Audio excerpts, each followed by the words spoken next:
¿Qué hubo, parce? Buenos días, ¿cómo están? Bienvenidos a mi canal. Aquí su anfitrión, el capibara alemán. Bueno, carevergas, cuando hablamos sobre la historia de mi bello país, Colombia, ¡Péguelo! ¡Péguelo!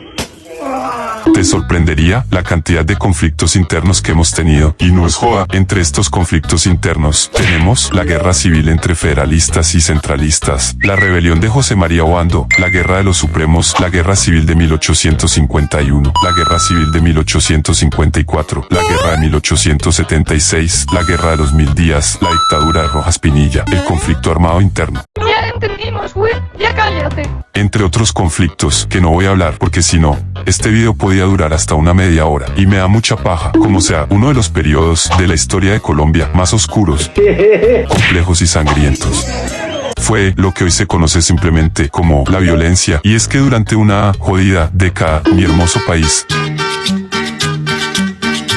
fue escenario de enfrentamientos brutales, esto entre dos bandos, los liberales y los conservadores. Este conflicto fue muy suave y tranquilo, ya que solo se expulsaron del CERVE a poquito más de 200.000 muertos, un chingo de desplazados y profundas heridas que marcaron el rumbo de los conflictos armados posteriores. Porque sí, esta mamada de conflicto tiene segunda, tercera y cuarta parte, hasta con spin-off y todo. Pero para entender cómo se fue toda la reverenda mierda, primero debemos mirar hacia atrás, hacia los conflictos políticos y sociales, que, con el paso del tiempo, como si de un buen vino se tratase, fermentó el odio durante generaciones. Y sin más pajas, empezamos.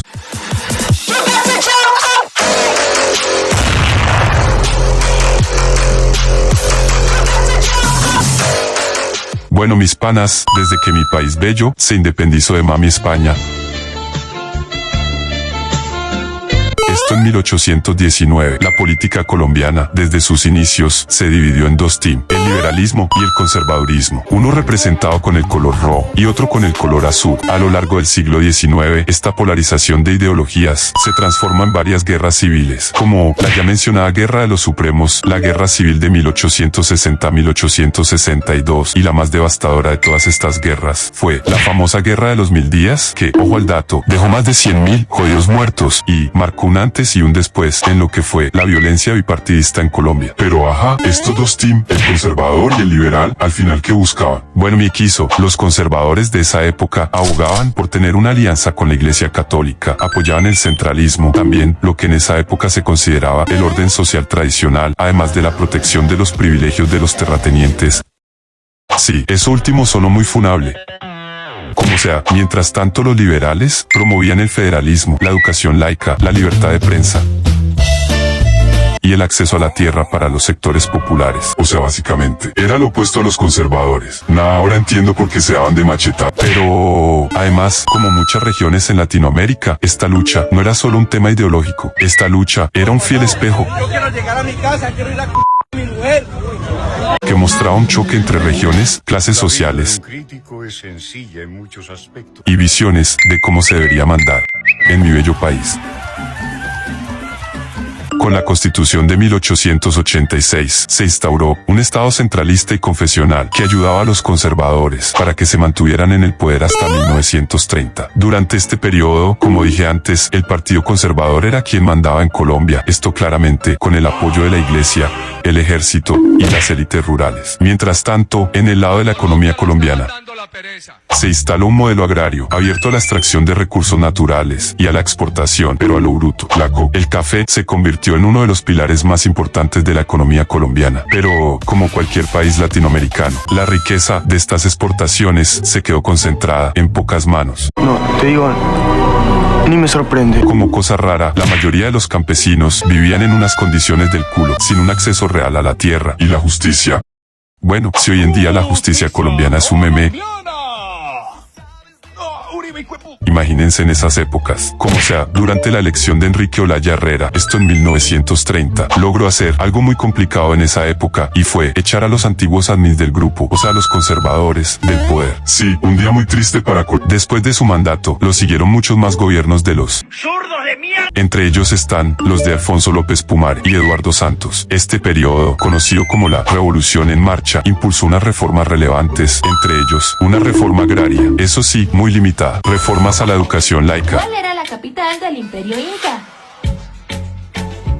Yo no sé, pero los peruanos tienen cara de indígenas. Además de modernizar el Estado y expandir el gasto público. Pero, como si de Warhammer 40.000 se tratase. Todo lo que puede salir mal, puede salir peor, y vaya que las cosas se pusieron peludas muy rápidamente, y es que estas reformas antes dichas no le gustaron ni un culo, ni al Partido Conservador, ni a la Iglesia, y menos al ejército. Además, la polarización aumentó de forma bestial, esto en zonas rurales, en donde liberales y conservadores, como si de Twitter se tratase, empezó a formar a sus seguidores, logrando controlar regiones enteras. Y para que entiendan el grado de locura que fue eso, si tú eras del Partido Conservador y estabas en un pueblo controlado por liberales, tenías dos opciones: o te ibas del pueblo, o te sacaban del cerve de la vida. Esto solo porque te gustaba el color azul. Con este contexto, las tensiones entre campesinos liberales que reclamaban tierras y hacendados conservadores que defendían el statu quo a machete limpio solo aumentó como la espuma. Muchas disputas locales escalaron a luchas partidistas armadas. Es como cuando tu hermano te pide el control del televisor y de un momento a otro se formó tremenda batalla campal. Aro quiso, como sea, en 1946 el Partido Liberal llegó dividido a las elecciones. Eche, ¿cómo así? Bueno, mi quiso es que el Partido Liberal presentó dos candidatos, a Gabriel Turbay y a Jorge Eliezer Gaitán, alias John F. Kennedy. Postdata, tengan en cuenta el Gaitán. Es una herramienta sorpresa que nos ayudará más tarde. Con lo antes dicho, el candidato conservador, Mariano Ospina Pérez, ganó con apenas, ojo al dato, el 41% de los votos. Y debido a esto, los conservadores volvieron a ser admin. Esto después de 16 años fuera del poder. Pero esta olla de presión, que era Colombia, ya estaba a punto de estallar, especialmente gracias a un personaje ya mencionado en esta historia, el Gaitán. Y es que el mero era muy pero muy popular, al grado que él tenía un gran apoyo de la gente. Y es que con dos huevardos empezó a denunciar la corrupción, la oligarquía y la falta de justicia social. Puf, ¿y cuándo lo van a silenciar? Bueno, mi quiso, no se me adelante, pero sí, el 9 de abril de 1948, al Gaitán le desinstalaron el cerve de la vida. Esto a plena luz del día, en la peor ciudad de todas, Bogotá. Su morición desató un mierdero tan brutal y sería conocida como el Bogotazo. Saqueos, incendios, linchamientos y combates urbanos, un mierdero con todas las letras que duró más de 48 horas. Esto, recordemos, en Bogotá, la capital de un país muy centralizado. Sí, vayan preparando sus Fs. se calcula que con estas revueltas se fueron de este mundo entre 500 y 3.000 personas. A la verga. Y aunque el asesino, que se cree que fue Juan Roa Sierra, lo cogieron como cajón que no cierra, aún así las causas reales del magnicidio se quedaron en un limbo. Y es que existen un chingo de teorías. Y no es joda, está la implicación del gobierno. A alguien le impresiona que lo hizo la CIA, que los sectores conservadores.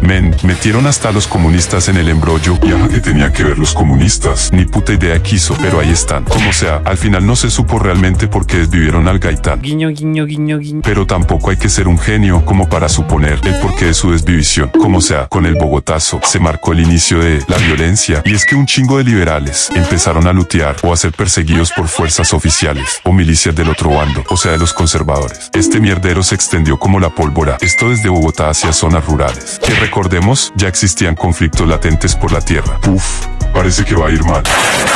En varios de los departamentos como Tolima, Huila, Boyacá, Caldas, Antioquia y Valle del Cauca, los enfrentamientos fueron de otro nivel. Puro top global en esos departamentos, especialmente los de Cali. Y bueno, ustedes se preguntarán, ¿y ajá, el Estado qué? Y yo les respondo, es Colombia, papá, no pidas mucho. Bueno, ya, hablando en serio, el Estado no garantizaba ni una verga en seguridad y en muchos casos la policía y el ejército actuaban en complicidad con grupos conservadores armados, ya que recordemos que estos dos eran amiguis. Un ejemplo de esto, tenemos los llamados pájaros, esto en el Valle del Cauca. Aro quiso. Mientras tanto, Los liberales empezaron a formar guerrillas campesinas listos para darse de trompada con los conservadores. Y es que se estima que entre 1948 y 1953 fueron desvividas más de 80.000 personas a su máquina. Y es que durante el conflicto se usaron torturas, mutilaciones, masacres y desplazamientos forzados. Nada, un día tranquilo en Cali. Y con todo esto adivina qué pasó.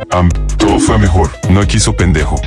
En 1950, en Colombia se eligió a un nuevo admin, Laureano Gómez, que si crees que las cosas se estaban poniendo bien fea con este men, todo se irá al Cali. Y es que su gobierno fue profundamente autoritario, anticomunista. Yo siempre dije que no hay nada mejor que el comunismo para la República Argentina. Y confesional. cerró el Congreso, restringió la prensa y aumentó la represión. Definitivamente un día tranquilo en Cali. Durante este periodo, obviamente la escala del conflicto solo se elevó como la espuma. La Guardia Civil, la policía y las bandas armadas cometieron abusos sistemáticos de igual a igual. Y mi bello país estaba al borde del apocalipsis de nuevo, y es que en junio de 1953, el general Gustavo Rojas Pinilla, con sus 2 huevardos, lideró un golpe de estado. Esto con el apoyo de varios sectores conservadores y, increíblemente, liberales más moderados. El objetivo del Pinilla era restaurar el orden, pacificar el país y contener el colapso institucional, cosa que en parte logró, esto debido a que ofreció una amnistía a los guerrilleros liberales, cosa que la gran mayoría aceptó. Con lo antes dicho, el número de homicidios disminuyó temporalmente, además de también invertir en obras públicas, educación y modernización del Estado. Pero como les dije antes, todo lo que puede ir mal va a salir peor. Y es que el Pinilla pronto mostró unas tendencias muy autoritarias, ya que, de nuevo, cerraron el Congreso. Ya el pedo dejen cerrado eso, ni por si lo usan. Como sea, el Pinilla, como si el Maduro se tratase. David me dice, Nicolás Maduro, chúpalo. Persiguió a la oposición y buscó de todas las formas para aferrarse al poder. Pero, afortunadamente en 1957 perdió el respaldo de los militares y de los civiles, haciendo que la dictadura cayera. Y después de la caída de la dictadura, se creó una junta militar. A partir de ahí, los partidos liberal y conservador decidieron firmar un pacto, lo que se llamaría después el Frente Nacional, un pacto para poder alternarse el poder y evitar nuevas guerras partidistas. Spoiler, no fue tan así. La época de la violencia dejó entre 200.000 a 300.000 desvividos, miles de desplazados, pueblos totalmente destruidos y una sociedad profundamente dividida. Incluso me atrevo a decir que hasta nuestros días. Y aunque, como dije antes, en 1958 se inició el llamado Frente Nacional, los problemas estructurales que originaron la violencia no se resolvieron para nada. El acceso a la tierra, la desigualdad, la exclusión política y la ausencia del Estado siguieron como si nada y, como dije antes, hasta nuestros días. Y me gustaría decir que es broma, pero no, hay partes, regiones de mi país que no se pueden llegar ni por tierra, ni por aire, ni por río, ni utilizando la telaraña pues. Pero, como cereza en el pastel, en las próximas décadas, nacieron las nuevas guerrillas.